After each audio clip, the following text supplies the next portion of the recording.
Welcome to A1 TV Telugu news. నేను భువన. Details చూద్దాం. నిర్మల్ జిల్లా ఖానాపూర్ మండలం సుర్జాపూర్ గ్రామంలో రేణుకా ఎల్లమ్మ దేవాలయంలో దొంగలు చోరీకి పాల్పడ్డారు. రాత్రి ఆలయ తాళాలు పగులగొట్టే అమ్మవారిని అలంకరించిన నగలు, పుస్తెం, మెట్టలు, వెండి కండ్లు అలాగే హుండీని ఎత్తుకెళ్లినట్లు ఆలయ కమిటీ సభ్యులు తెలిపారు. ఈ ఘటనలో సుమారు 50,000 విలువైన ఆస్తి అపహరణకు గురైనట్లు అంచనా వేస్తున్నారు. ఘటనపై సమాచారం అందుకున్న పోలీసులు దర్యాప్తు చేపట్టి దొంగల కోసం గాలింపు చర్యలు కొనసాగిస్తున్నారు. రాత్రి 10 గంటలకు బాగా వచ్చి లేచిపోయాడు. పొద్దున మేము 6 గంటలకు వస్తాం, పూజ చేస్తాం, నేను వస్తాను రోజు. వచ్చే వరకు ఆ తలుపులు ఇట్లా అన్ని తీరు ఉన్నాయి.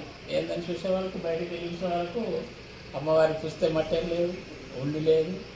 మొన్న కండ్లు వచ్చినాయి, ఎండి కండ్లు, అవి కూడా లేవు, అన్నీ తీసుకుపోయారు. సుమారు ఎంత ఉంటాయి విలువ? దాదాపు 20,000 ఉండి ఉంటుంది. ఇది 1 గ్రామున్నర పుస్తేలు, 4 గ్రాముల మట్టెలు, ఒక 10,000 ఎక్కువ ఉంటాయి. 20,000 ఉంటాయి. అది బంగారం 1 గ్రాముకు 15,000 ఉంటుంది కదా. కండ్లు, ఎన్ని కండ్లు, 50,000 ఆస్తి నష్టం జరిగింది. 50,000 ఆల్రెడీ తీసుకుపోయారు. చూసి వెంటనే పోలీసు వాళ్ళకు వస్తే ఎస్ఐ గారు వచ్చి చూసి పోయి ఏముంటుంది, క్లోజ్ టీమ్ అట్లా చెప్పి